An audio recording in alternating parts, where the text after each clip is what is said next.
O nome é esta apresentação, os enigmáticos pactos de xisto, como vem Baco entre aspas, e enigmáticos também, porque são de facto peças que ainda hoje nós não sabemos para que é que serviam, em termos de utilização. Provavelmente nunca iremos saber, mas a arqueologia tem exatamente essa característica muito interessante, é de podermos, fazendo uso da imaginação, mas também fazendo uso da realidade que decorre da escavação e dos materiais concretos que encontramos no campo, podermos elaborar teorias, hipóteses, que, em alguns casos, podem ser confirmadas, em outros casos, jamais o serão. Mas esse aspecto também é, de facto, interessante. A arqueologia não é uma ciência exata, tem usufruído nos últimos anos e muito de contributos das ciências exatas, que de outra forma portanto, não seria possível ter o conhecimento que nós temos hoje do passado humano, sem o contributo das ciências exatas, contributo esse que me parece vir cada vez mais a ser determinante no progresso dos conhecimentos, mas isso não deixa, de facto, de manter, de facto, a arqueologia naquele grupo das ciências sociais, ciências humanas e sociais, que tem a ver, naturalmente, com o estudo do comportamento humano e das suas manifestações. E é precisamente sobre uma dessas manifestações que nós hoje vamos aqui tratar. Vou, portanto, começar pelo princípio, porque é que dei o nome a esta comunicação a propósito de uma peça que pertenceu ao Museu de Santarém e que hoje já cá não está. Esta primeira imagem tem a ver com a reprodução de um artigo de um grande cientista português, certamente todos nós já ouvimos falar nele, professor António Augusto Mendes Correia, que aliás tinha relações familiares por afinidade a Santarém, à Casa dos Patudos, ao Piarça, era parente por afinidade de José Relvas, e isso fez com que Mendes Correia, durante o início da sua carreira, tenha publicado sobre algumas estações arqueológicas da região de Santarém, de Alpiarça, mas também de outras áreas do distrito, como é o caso da Lapa da Galinha. Ali veio a encontrar, ou seja, no museu, este exemplar que estão agora aqui a ver. Os dois da direita é aqueles que neste momento nos interessam. O da esquerda é mais comum, é uma placa de xisto decorada. Os dois da direita têm uma característica mais peculiar, mas que Mendes Correia não identificou na sua plenitude. Representou estes dois fragmentos como se fossem de peças independentes, mas que na realidade não são.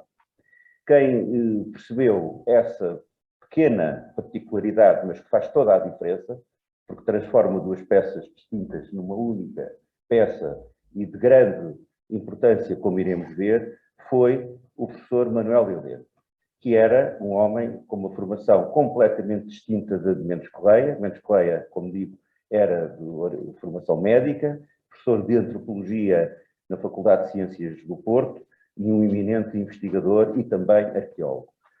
Enquanto Manuel Heleno, à data, nos anos 20, estava a iniciar a sua carreira como arqueólogo, vindo a tomar posse poucos anos depois do cargo de diretor do Museu Nacional de Arqueologia, que só abandonou em 1964, atingido o limite de idade. Nos anos 20 e 30, portanto, Manuel Heleno estava interessado no estudo do megalitismo alentejano, onde desenvolveu um intenso trabalho de campo em meados da década de 1930, e por isso estas peças, que têm efetivamente uma origem alentejana, lhe interessavam particularmente.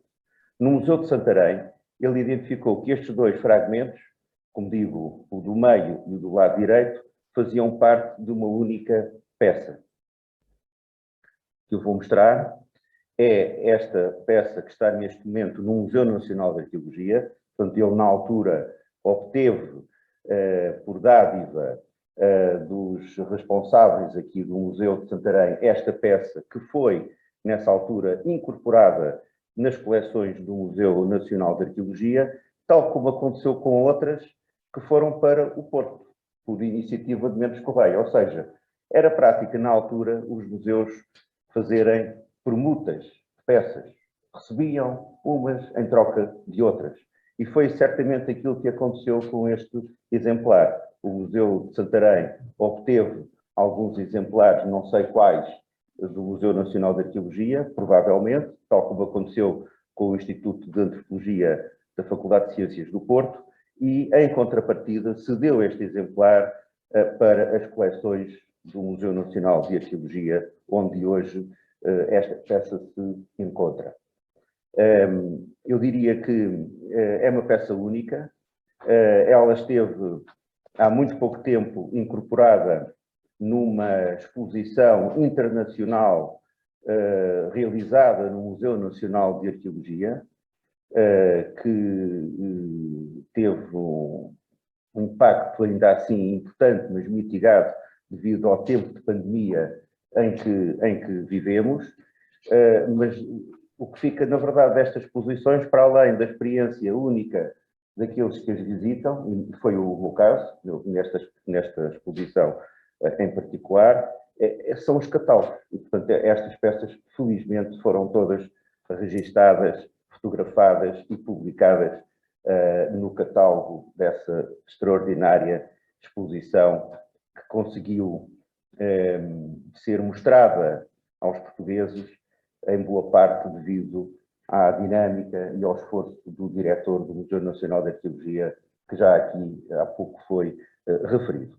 Portanto, é também, de certo modo, a ele que se deve o facto de eu hoje aqui estar e falar destas peças, porque, na verdade, fui o autor de um capítulo desse catálogo, onde me debrucei precisamente sobre estas peças enigmáticas, repito, e que, à falta de melhor, se designam por báculos. E báculos apenas por isto, porque se assemelham à forma dos báculos episcopais ou dos cajados dos pastores. É essa a única razão. Mas, de facto, esta é a peça que serviu de ponto de partida para a comunicação de hoje. Como veem, é uma peça, de facto, que lembra não tanto um báculo, mas mais um machado, a representação de um machado. Já lá iremos. Eu primeiro gostaria de mostrar a sequência das peças mais relevantes e depois, então, tecer algumas considerações sobre as suas possíveis utilizações ou significado. Esta peça provém da escavação de uma gruta que é a Lapa da Galinha, no concelho de Alcanena, gruta essa que foi explorada em 1908, mas curiosamente logo no ano seguinte foi objeto de um artigo relativamente desenvolvido e, sobretudo, coisa rara na época, muito bem ilustrado por fotografias feitas no local, na revista A Ilustração Portuguesa. Estranhamente, apesar do desenvolvimento deste artigo, estas peças mantiveram-se por muitos anos inéditas. Só em 1958 houve a comunicação de uma neófita na arqueologia, mas que não continuou neste vale de lágrimas que é a arqueologia portuguesa. Permitam-me esta enfim, expressão um bocadinho banal, mas, de facto, a senhora não continuou, se calhar foi isso que... Bem, se calhar foi isso. Não sei qual foi o trajeto dela na sua vida pessoal e profissional, mas, de facto, ficou esse primeiro e único trabalho, publicado nas atas do primeiro Congresso Nacional de Arqueologia. Foi uma primeira tentativa de fazer um estudo integral desse espólio arqueológico, que é muito variado. Foram identificadas cerca de 6 dezenas de conjuntos funerários. Ela pode-se designar por sepulturas. Eu prefiro chamar conjuntos funerários porque as sepulturas podem exigir talvez a presença de um esqueleto completo. E ali não, ali havia restos humanos diversos, não necessariamente esqueletos completos, associados a espólios arqueológicos. Portanto, foram identificados 61 conjuntos arqueológicos. Não sabemos se a peça que ainda há pouco referi veio de um desses conjuntos, no decurso das escavações que no terreno tiveram a participação de José de Almeida Carvalhais, um coletor, preparador do museu, do então chamado Museu Etnológico Português, sob a direção de José Leite de Vasconcelos, ou se foram peças recolhidas antes ou depois da intervenção realizada durante vários meses no decurso do ano de 1908, como referi. Como veem, os recursos técnicos disponibilizados foram bastante sofisticados para a época, incluindo aqui a existência de um sistema de vagonetes que permitia a evacuação das terras do interior da gruta. Bem, vem aqui assim uma espécie de um carril que permitia, portanto, o transporte das terras nas vagonetas, coisa que na altura era rara em termos de arqueologia portuguesa. De facto, foi uma escavação que exigiu meios muito, até diria, onerosos, e coisa rara, de facto, na arqueologia portuguesa. Coisa já menos rara foi o facto dessas peças se manterem inéditas até 1959, data em que as atas desse primeiro Congresso de Arqueologia Nacional de Arqueologia foram publicadas. Mais recentemente, há uma dissertação de mestrado de Daniel Van Calker que procurou reapreciar a totalidade desse conjunto de materiais. A realidade que nós podemos ver hoje no país em relação a estas peças, que à falta de melhor podem ser designadas, como digo, por báculos, é este que está aqui expresso neste quadro. O que é que nós vemos? São peças essencialmente do território português, podem ser consideradas peças típicas da pré-história portuguesa, concentram-se no território alentejano, podendo aqui identificar-se 2 núcleos principais, ou talvez 3, o núcleo do Alentejo central e ocidental, correspondente aos concelhos de Évora, Arraiolos, Montemoro Novo. Depois aqui um núcleo mais sudeste, na região de Reguengos de Monsaraz. Aqui um núcleo mais a norte, na região de Castelo de Vida é aqui. Reguengos é aqui, Reguengos de Monsaraz, e aqui na região de Elvas. Portanto, são peças que, apesar de se situarem muito perto da fronteira, do lado espanhol não há nenhuma peça destas. Nenhuma. Há apenas uma ocorrência aqui em Elva, uma peça muito peculiar, mas que é sem dúvida um báculo, e haverá depois uma outra já na região de Almeria, num contexto do Calcolítico, portanto, muito diferente destes. Portanto, são peças características da nossa pré-história. Uma coisa também interessante que se verifica neste mapa é que exista também uma expansão para o Ocidente com ocorrências na região entre o Tejo e o Oceano Atlântico. Portanto, peças que se podem considerar de domínio atlântico. Mas o essencial, como veem, são as ocorrências aqui da zona do Alentejo central, como referi.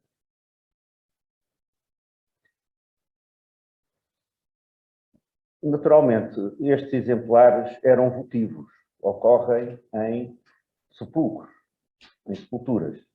Portanto, acompanhavam os mortos, eram ofrendas aos mortos. Há características peculiares em alguns exemplares que mostram o seu caráter apotropaico, de proteção, relacionado com uma entidade que daqui a bocadinho, se entretanto me permitirem chegar lá, eu irei procurar desenvolver um pouco. Neste caso concreto, são exemplares miniaturas. Reparem o tamanho destas peças, temos aqui a escala em centímetros, são exemplares que não atingem ou não ultrapassam os 10, 15 centímetros, têm um furo na extremidade proximal que serviria para a sua suspensão. Não, naturalmente, em atividades do cotidiano, mas acompanhando os mortos na sua sepultura. Portanto, eram peças, neste caso concreto, de proteção ao próprio defunto, ou defunta. Isto já nos dá uma pista em relação ao seu significado.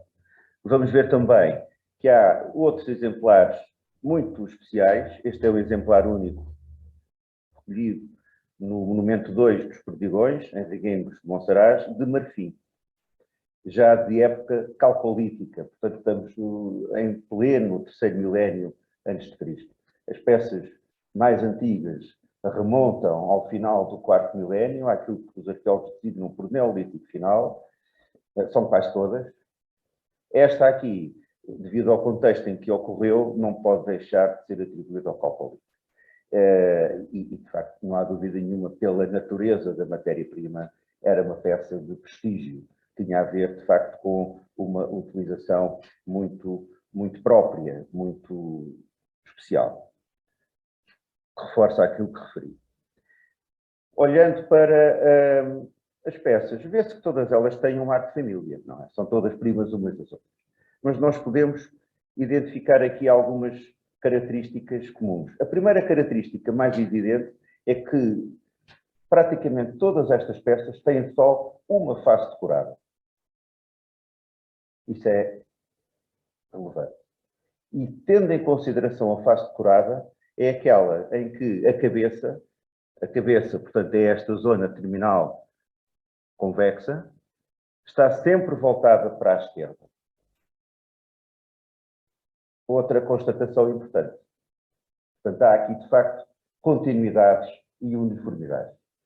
Neste caso concreto, apesar de serem diferentes, mais ou menos na forma e nas decorações, há esta situação permanente, que é a existência apenas de uma face decorada e de essa face decorada corresponder àquela em que a cabeça do baco está voltada para o lado esquerdo. Eu procurei, aliás, no seguimento de um trabalho publicado em 2008 pela doutora Catina Lilios, identificar grupos com base nas temáticas decorativas e na forma como as decorações se organizam nas superfícies das peças. E, portanto, um primeiro grupo é este, em que predominam os triângulos. Não sei se estão a ver, os triângulos são aqui o elemento elementar predominante nas decorações. Estes triângulos podem estar organizados de duas formas, ou em barras transversais, com os triângulos isósceles com o vértice apontados para cima, que é o caso aqui desta peça extraordinária, ou então em barras longitudinais, e então aí os triângulos estão apontados para o lado. Mas, portanto, há sempre aqui esta constante. Triângulos em barras transversais organizados com o vértice para cima, ou então em barras longitudinais, acompanhando todo o comprimento da peça e com, naturalmente, os vértices para o lado direito. Este é o primeiro grupo de báculos que podem ser identificados no que respeita aos padrões decorativos principais.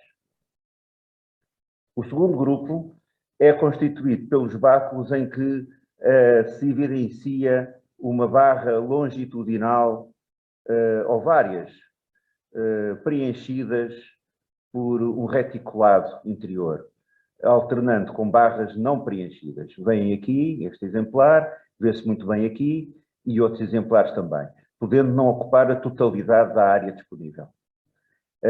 Estas barras longitudinais compaginam-se com triângulos, como estão aqui a ver, sempre ao longo do bordo externo convexo da peça. Estas peças têm um bordo convexo e têm um bordo côncavo, não é verdade? Portanto, estes triângulos organizam-se sempre ao longo do bordo convexo. Já iremos interpretar ou dar uma possível explicação para uma interpretação relativamente à lógica da existência destes triângulos. É o grupo 2 das peças que estamos a ter aqui hoje em consideração. Estes dois grupos constituem a larga maioria dos exemplares, daqueles exemplares que viram ainda há pouco no mapa que mostrei. Há um terceiro grupo de exemplares que é constituído, por exemplo, por espinhados, como é o caso aqui. Aqui não há triângulos, há espinhados apenas, ou chevrons, como é o caso aqui deste exemplar, recolhido no Monte da Barca, num depósito que não se sabe muito bem que tipo de monumento é que era, provavelmente era um monumento dolménico, que foi arrasado. E, portanto, quando se fizeram lá uma obra, o que encontraram foi o depósito que se encontraria no interior da Câmara do Dólmen, tendo as pedras já, entretanto, desaparecido. É uma hipótese. Mas, de facto, são exemplares raros que integram este terceiro grupo, em que não há nem as barras longitudinais preenchidas interiormente, nem os triângulos. Há outros motivos geométricos que são aqui representados por estes dois que mencionei. Terceiro grupo. Enfim, há um quarto grupo de peças, entre as quais esta que está aqui no Museu Municipal de Santarém, e que eu tive a oportunidade, ainda há bocadinho, de, por gentileza, do doutor Matias, fotografar. Portanto, isto é mesmo o caso de o cozinhado que ainda está quente para servir.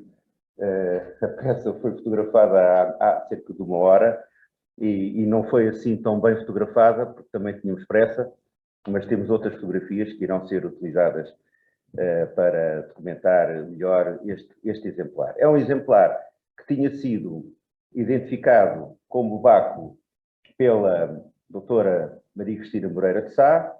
Houve depois dúvidas relativamente à sua classificação como tal em trabalho ulterior, mas na verdade não há dúvida que é um fragmento do báculo, aliás, como já tinha sido referido na sua dissertação de mestrado pelo Dr. Daniel Van Calker. Não há dúvida que é um fragmento de um báculo e o facto de ele estar nesta região, já próximo do oceano, portanto já não estamos no Alentejo, já estamos noutra área geográfica distinta, explica porque é que as decorações também são um pouco distintas daquelas que predominam no Alentejo e que eu ainda há pouco referi.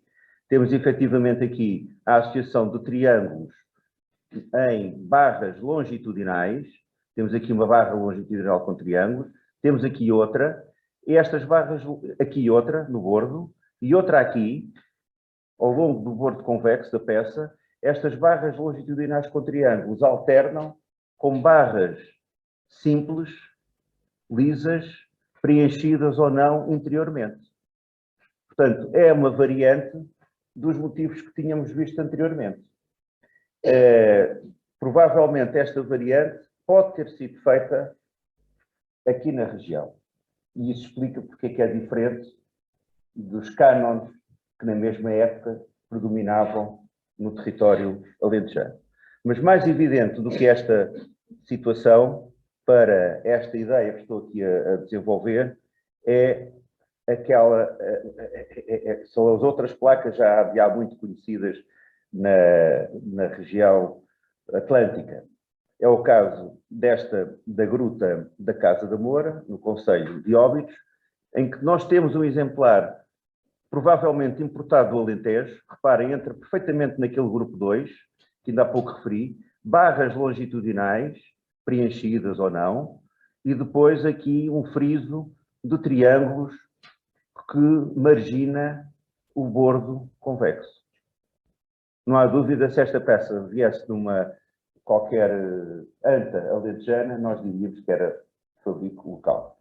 O que faz a diferença é que, ao contrário das peças do Alentejo, como eu disse ainda há pouco, tem apenas uma decoração numa das faces, esta tem a decoração também na outra face. E se olharmos com cuidado para esta decoração não foi acabada. Portanto, é uma peça que veio do Alentejo, os habitantes da Extremadura, querendo copiar os motivos que viam já desenhados numa das faces, procuraram transpô-los para a outra face que se encontrava lisa, mas não o conseguiram de uma forma coerente. Isso é o que se evidencia aqui por esta amálgama de desenhos, com uma coerência muito frágil, digamos assim, e que ainda por cima nem sequer foram acabados. Há triângulos que não foram acabados. A peça não foi acabada. Não ter sido acabada, porque é que foi utilizada como ofrenda funerária a um morto, que foi depositado nesta gruta da Casa da Moura, que é uma gruta natural, como digo, da Serra de Alrei, da plataforma das Cesaredas. Não se sabe. Não se sabe porque é que foi utilizada uma peça que não tinha sido acabada. Mas a verdade é que isso aconteceu. Portanto, digamos assim que estamos perante uma reinterpretação local de um exemplar que veio do Alentejo, numa época provavelmente próxima daquela em que foi objeto de reinterpretação. Uma outra particularidade também nesta peça, que não se observa em nenhum exemplar alentejano, é a existência destes furos aqui na base do exemplar. Provavelmente para fixarem penachos perecíveis, materiais perecíveis, que não se conservaram. Um terceiro exemplar que veio do domínio atlântico e que é de há muito conhecido é o báculo do Dólmen da Estria, no concelho de Sintra. Aqui teríamos, sem dúvida nenhuma, uma peça do grupo 3. Vejam aqui estas barras longitudinais preenchidas interiormente por espinhados, como um exemplar do grupo 3 que viram ainda há pouco, mas que esses espinhados longitudinais se encontram interrompidos mais ou menos a meio da peça por este traço, e na parte inferior, o que é que vemos? Zigue-zagues, que é também um motivo que aparece naquele exemplar do Monte da Barca, de cruz. Portanto, esta peça, digamos assim, é uma composição de motivos que integram exemplares raros do grupo 3. E a coisa ficaria por aí e seria uma peça alentejana.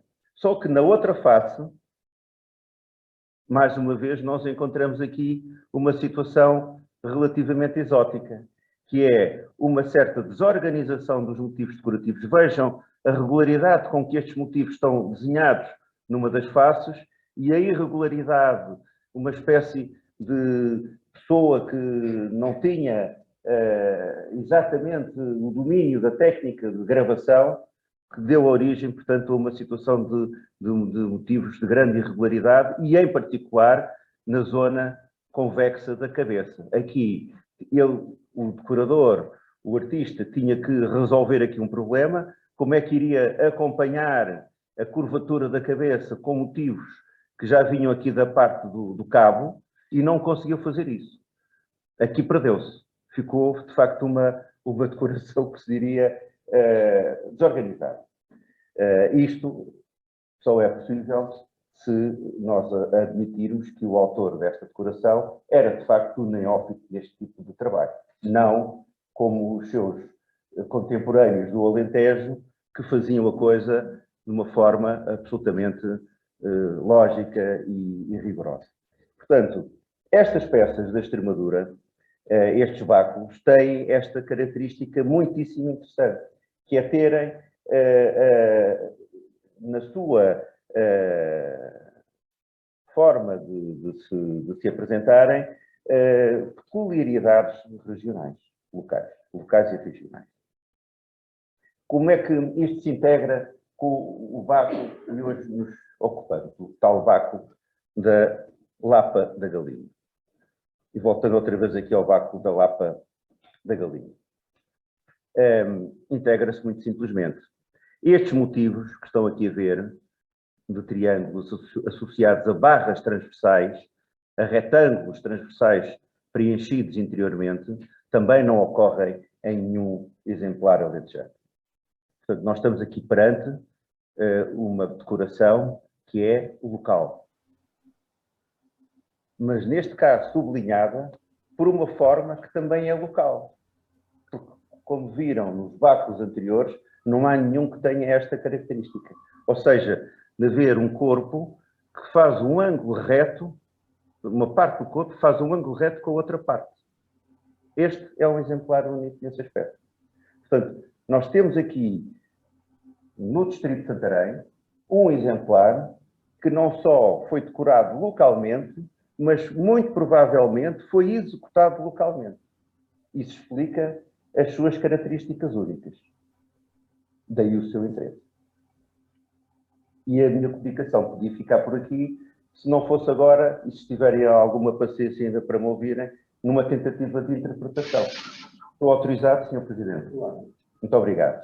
Então, eu vou tentar rematar aquilo que até agora disse, porque até agora estou apenas na parte de caracterização morfológica e tipológica das peças. Mas agora importa dar o salto seguinte. Isto é o trabalho que qualquer arqueólogo deve fazer. Agora, há um outro trabalho que também é reservado aos arqueólogos, que é a interpretação. E aqui entra, em maior ou menor grau, a imaginação. Uma imaginação que tem que ser sempre caldeada pelo bom senso e, sobretudo, pela qualidade dos elementos em apreço. Qualidade documentada dos elementos em apreço. Não caímos no exagero daquilo que se podia designar por imaginação delirante, que não é isso que nos interessa neste momento. Nem neste, nem em nenhum momento. Vamos ver o que é que vai acontecer. Manuel Heleno, volto à primeira representação que Manuel Heleno fez desta peça que está aqui do lado esquerdo. Depois de verificar que ela pegava, que os dois fragmentos pegavam, aliás, não deixou de ser até irónico, verberando Mendes Correia pelo facto de ele não ter visto uma evidência tão óbvia, passo o pleonasmo, mas isso explica-se porque eles os dois tinham dificuldade de relacionamento um com o outro. Portanto, Manuel Heleno não perdeu a oportunidade de verberar Mendes Correia por não ter sido capaz de perceber que aqueles dois fragmentos, mais ou menos partidos por aqui, pegavam um com o outro. Ele percebeu, coisa que também não era assim tão extraordinário de fazer, mas o que é extraordinário é que chegou, de facto, à conclusão de ser uma peça, de facto, de ser paralela. Como é que ele interpretou esta peça? Olhando para o resto do espólio da Lapa da Galinha, ele identificou elementos arcaicos. De facto, existem pontas de seta de base convexa, de base triangular, de base pedunculada, coisas que remetem para o Neolítico final. Ou seja, para os últimos séculos do quarto milénio antes de Cristo. E nessa perspectiva, era uma peça antiga, dentro do conjunto dos báculos. Ele que tinha uma experiência extraordinária de trabalho de campo no Alentejo, engendrou uma teoria que faria todo sentido para ele e para os seus contemporâneos, que era considerar esta peça como o protótipo da representação do Machado, tendo encontrado uma peça que ele próprio recolheu na anta 4 dos Gualões ou Galões, São Pedro da Gafanhoeira, Arraiolos, esta aqui, em que o gume já está ligeiramente inclinado, e finalmente uma outra que constitui, portanto, o extremo, digamos assim, desta distribuição tipológica da anta grande da Lobeira de Baixo de Montemoro Novo. Portanto, ele tinha aqui uma sequência tipológica do mais antigo para o mais recente, dentro daquela sua interpretação, em que a figura e a representação do Machado se ia esvaindo, ia-se dissipando, muito evidente no exemplar que ele considerou mais antigo pelas razões que referi, pela atividade do espólio associado a esta peça, e que depois se ia perdendo ao longo da sequência tipológica que ele próprio definiu. é evidente que esta interpretação tem um senão muito grande. É que dificilmente se pode considerar uma peça protótipo de outras, estando numa região em que essa peça é única. Portanto, não podia ser considerado o princípio de qualquer coisa que não teve continuidade. Porque é evidente, como viram naquele mapa, o núcleo da distribuição geográfica destas peças é o Alentejo, não é a Extremadura. Portanto, isso é um ponto de reserva grande. O segundo ponto é que não há diferenças cronológicas assinaláveis entre a peça da Lapa da Galinha e as outras do Alentejo, porque as outras do Alentejo também estão associadas ao mesmo tipo de espólios arqueológicos. Portanto, não há diferenças, efetivamente, do ponto de vista cronológico, que expliquem esta evolução que ele propôs. A teoria de ser a representação do Machado, ainda que faça sentido, porque, de facto, o Machado, como um elemento essencial para as comunidades, para as primeiras comunidades agrícolas, que era a peça que eles utilizavam para criar campos agrícolas, para a desmatação, era uma peça que, por si mesmo, tinha também um cunho simbólico muito grande. Isto não quer dizer que não tenha havido a representação cultural do Machado, como iremos ver. Não era enfim, extensiva a este tipo de artefactos. A ideia de Manuel Heleno destas peças serem utilizadas como a representação simbólica do Machado foi sublinhada por uma escavação que ele fez na Anta 3 da Lobeira de Baixo, Concelho de Montemoro Novo, em que ele encontrou este exemplar assente sobre o externo do inumado. Ele diz isso numa 3 ou 4 linhas de uma pequena nota publicada em 1942. Ele encontrou o inumado, encontrou esta peça assente sobre o externo do inumado, naturalmente, com a face decorada voltada para cima.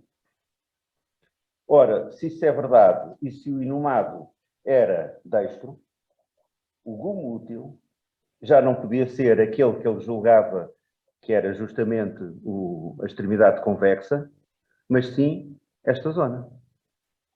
Era a única hipótese da peça ter alguma utilidade funcional. Do protótipo, não deste, porque este era o motivo. Do protótipo. Reparem, se a peça estava segura pela mão direita, se o indivíduo estava deitado com a peça voltada para cima, a parte convexa e útil era esta. Isso ele não viu. Não chegou lá. Não significa que não fosse capaz de lá chegar, mas enfim, tinha outras coisas para fazer, tinha outras atividades e não pensou mais nisto. Mas isso faz sentido. Portanto, a simples morfologia da peça e conjugar a morfologia com a decoração leva a que a hipótese de Machado não possa ser aceita. Para além de outras considerações. Vamos ver qual é que é a alternativa. Ora bem, temos aqui uma série de representações de esculturas rupestres, de machados e de báculos. Aqui na Table de Marchand, que é um dolmen importantíssimo da Bretanha, temos aqui a coexistência de báculos. Temos aqui um báculo, temos aqui um outro. Eu chamo báculos entre aspas sempre. E temos aqui um machado. Olhando aqui para o território peninsular, temos aqui também a representação de machados em esteios de dólmenes, monumentos megalíticos. Portanto, aparentemente são coisas diferentes, o que reforça, de facto, a ideia dos báculos de xisto não poderem ser utilizados como machados, nem sequer serem a sua representação simbólica. No entanto, não deixa de ser curioso que estes machados têm sempre aqui, aparentemente, uma zona curvilínea que, de certo modo, evoca o báculo. Será que eram duas peças diferentes? Ou será que era uma peça com representações distintas? Uma única peça com representações distintas? Eu acho que seriam duas peças diferentes. Lá está, estou no campo das hipóteses. Porque se não fosse assim, dificilmente se compreendia duas representações tão diferentes como estas duas que estão aqui ao lado uma da outra. A menos que fossem representadas em momentos diferentes. Também é outra hipótese. Do mesmo esteio.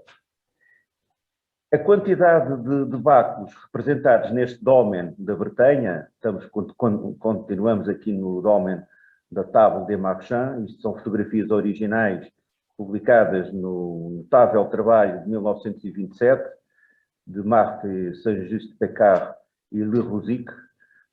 A fotografia é má, mas eu não decidi mesmo apresentá-la, porque é uma fotografia original e que mostra bem a posição do esteio de cabeceira da câmara dolménica que suporta o chapéu. Estão a ver esta parte de cima? É a cobertura do dólmen, o chapéu.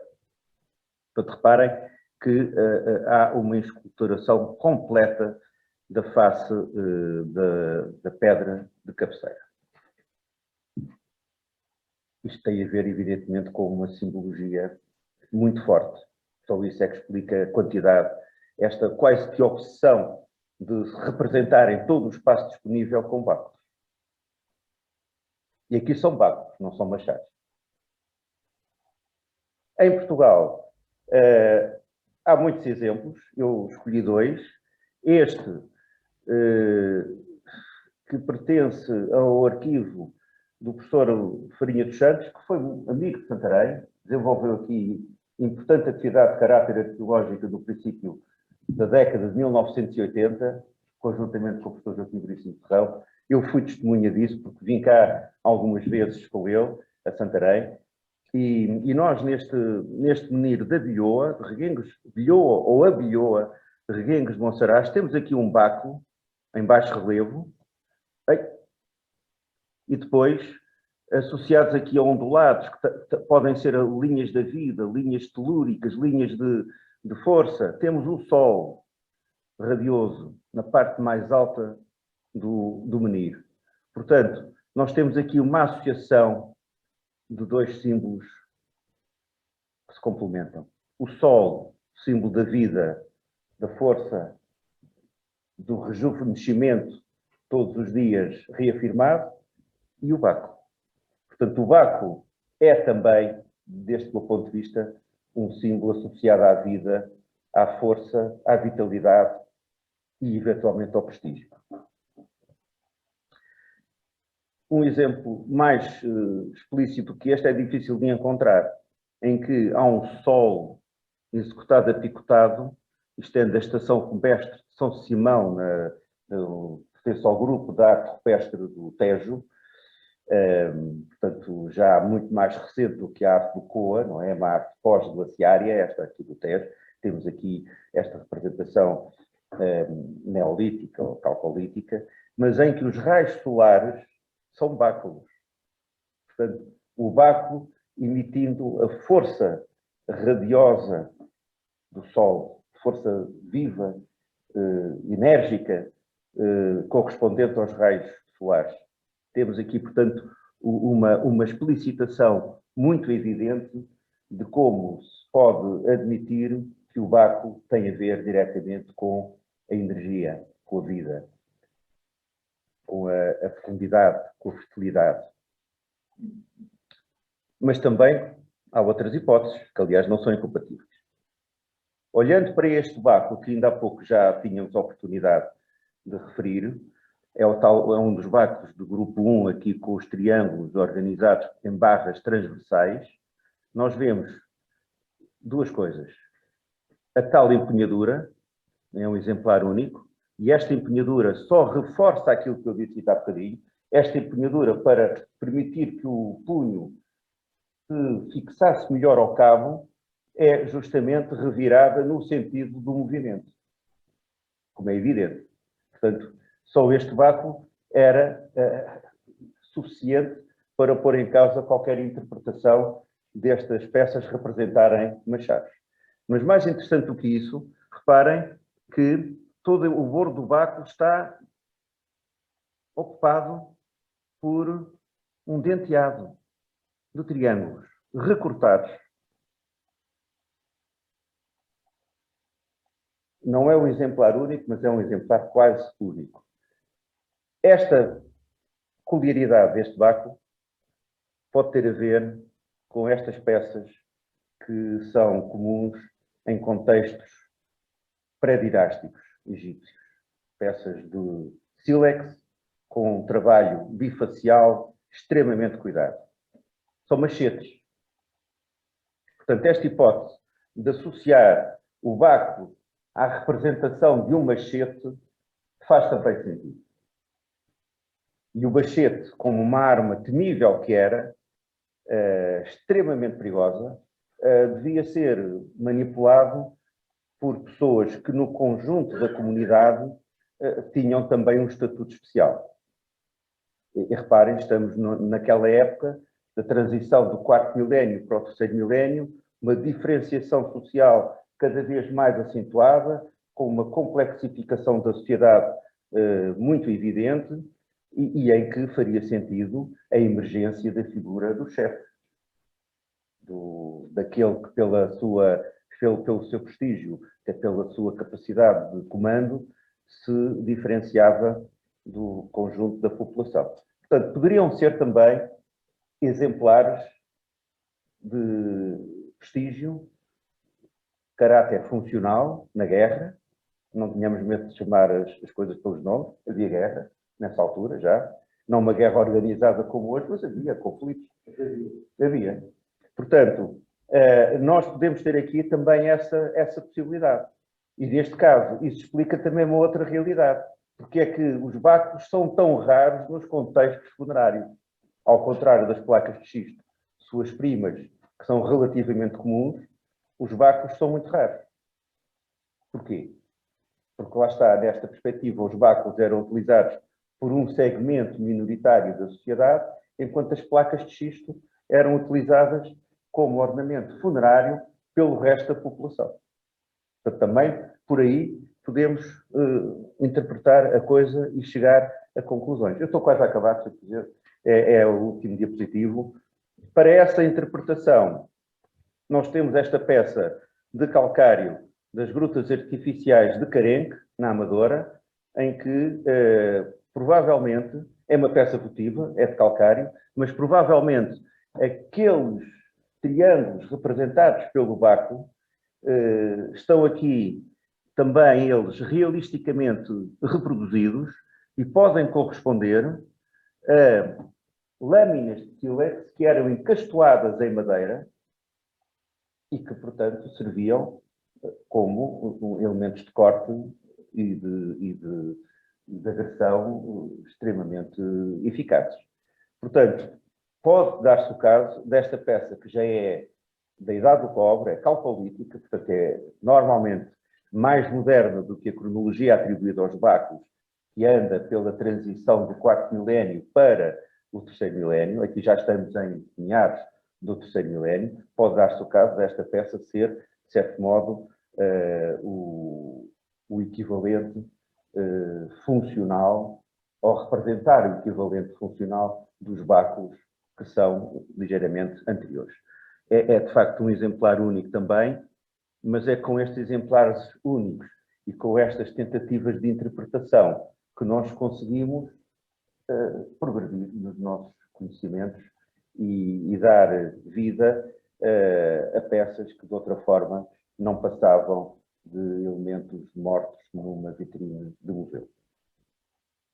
Para terminar, uma das peças menos conhecidas foi só publicada em 1985 pelo grande arqueólogo Otávio da Veiga Ferreira, no artigo em que ele se dedicou a esta temática, mas que pelas limitações técnicas da época passou quase despercebida a peça. Aqui está ela. Muito obrigado.